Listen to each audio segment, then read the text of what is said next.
Bonne et heureuse année 2025. On la commence comment? On la commence bien. La saga Dani Olmo.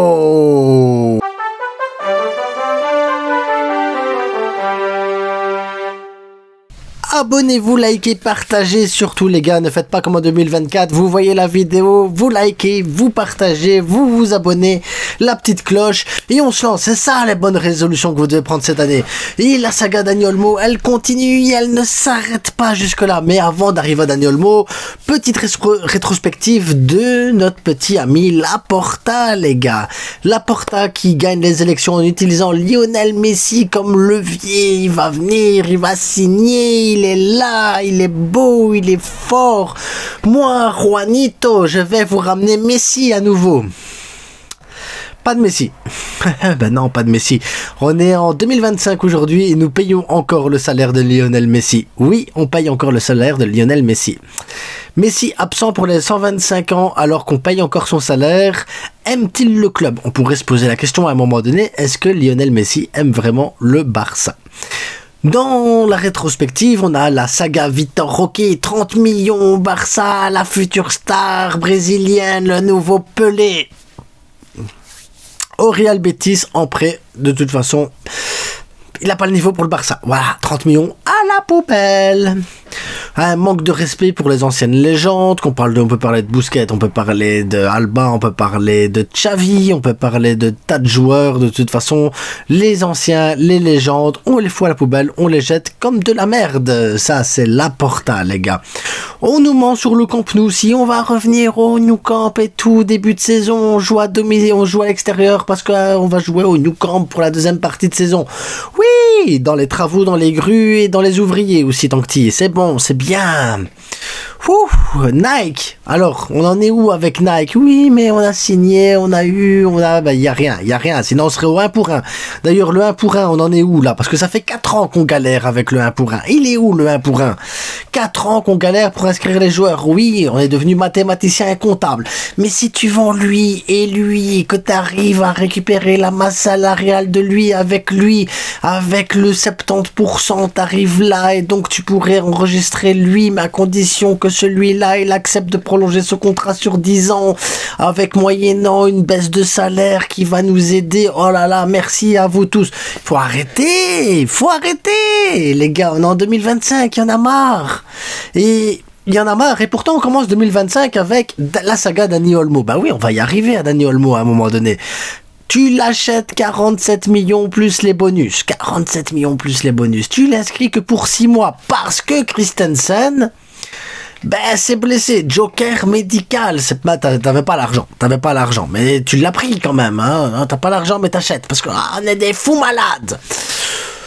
Christensen, blessure médicale qui te sauve l'inscription. En plus de vendre Gundogan, en plus de, faire tout ce que t'as à faire pour libérer un maximum de masse salariale. Donc, on se retrouve là maintenant en janvier. Donc voilà, on est en janvier 2025. Bonne année, bonne santé, beaucoup de sous, beaucoup de bonheur et de joie pour vous tous. N'oublions pas que c'est que du football. Alors, le joueur est libre. Il fait ce qu'il veut. On a payé 47 millions. Plus le salaire, parce que le salaire, on va le payer pendant 6 ans. Pour un joueur qui aura joué 6 mois. Pour un joueur qui aura fait 800 minutes avec le Barça. 800 minutes avec le Barça. Alors, Dani Olmo, peut-être qu'il aime le Barça et qu'il va se dire « Ok, je pars en prêt, il n'y a pas de problème, je reviendrai en juin quand les problèmes financiers seront terminés. » Donc ça veut dire quand on aura vendu Frenkie de Jong, Aroro, Lamine Yamal, Gavi, Pedri et Tutti Quanti. Ou alors, le gars, il part en agent libre et tu continues à payer les 47 millions plus bonus, plus le salaire pendant 6 ans pour pas grand-chose. Ouais. Les solutions, elles sont très très compliquées.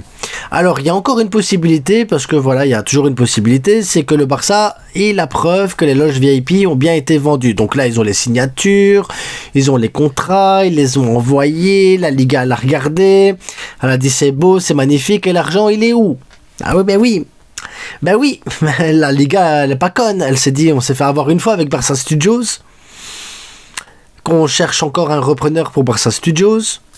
Donc la Liga, elle dit, mais vous avez un trou avec Barça Studios, avec votre signature, la promesse et tout.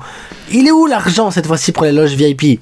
Là, Laporta, il répond, ben, il est là, l'argent, dans la signature. Non, non, non, sur le compte, on veut la preuve de paiement. Ah mais on a fait ça avec 2 sociétés, il y en a une, elle a déjà payé les 20% qu'elle devait, donc voilà, ça fait 10 millions pour celle-là, ok. Mais les 10 autres millions de la deuxième société sont où? Ah, ils arrivent, t'inquiète, inscris-le, ils arrivent. Ah non, la Liga, elle se dit non, on s'est fait niquer par Barça Studios déjà, à accepter l'inscription de joueurs et tout ça, parce qu'il y avait la promesse avec Barça Studios de la vente, finalement l'argent il n'est pas arrivé, donc bon ben ils sont pas cons. Ils sont pas cons les gens, ils se disent attends 2 secondes, tu nous as eu une fois, tu peux pas nous avoir 2 fois avec la même chose, la même connerie. Donc on a encore 48 heures pour prouver aujourd'hui. Il nous reste 48 heures pour prouver que les 10 millions vont bien arriver. Arriveront-ils? Ça, c'est la question qu'on se pose. Est-ce qu'on peut faire confiance à Laporta? Ça, c'est la question que je vous pose. Est-ce qu'à un moment donné, on n'est pas un peu fatigué de tout ça? Est-ce qu'à un moment donné, il ne faut pas passer à autre chose? Est-ce qu'on est obligé de dépenser de l'argent qu'on n'a pas?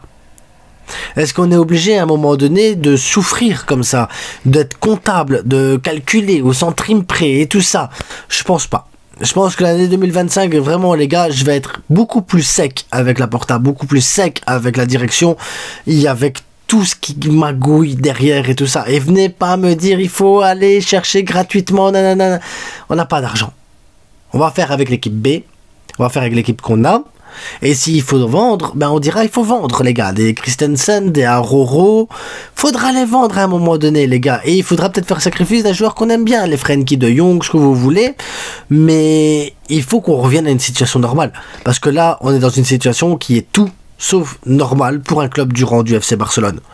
Donc bonne année à vous les gars, et cette année-ci je vais être très clair et très sec avec la direction, mais par contre je vais continuer à soutenir mes joueurs et je vais continuer à soutenir l'équipe, parce que c'est eux qui nous font vibrer, et heureusement qu'ils sont là pour nous faire vibrer. Mais je n'attends rien de cette équipe là autre que de prendre du plaisir, parce que franchement si on arrive à prendre du plaisir, c'est déjà gagnant-gagnant, parce que avec cette direction là, comment elle travaille, on est dans la merde. On est dans la merde. Et venez pas me dire on est passé de 600 millions à 375 millions en masse salariale. Mais tu m'étonnes avec tout ce qu'on a vendu à un moment donné. Faut arrêter les gars. Et puis les contrats là qui prolongent et tout. Il faut arrêter les Der Stegen, les Lewandowski et tout. Enfin bref. Bref, je suis fatigué. Et pourtant l'année elle ne fait que commencer l'année. Donc confetti, serpentin et tout. C'est la nouvelle année. Bonne année 2025 les gars. Allez, c'est que du foot les gars. N'empêche que personnellement moi, je vous dis merci à vous tous d'avoir suivi la chaîne, de suivre la chaîne, de soutenir cette chaîne YouTube, de me donner de la force, et un grand merci à vous tous. En attendant, bonne année 2025 à vous. Profitez de vos proches, la famille, tout ça, c'est hyper important. Et quand le Barça joue bien, profitez-en. Quand le Barça joue mal, bah tant pis, il faudra faire avec, parce que de toute façon, il faudra faire avec. Donc, bonne et heureuse année à vous, et à bientôt. Ciao.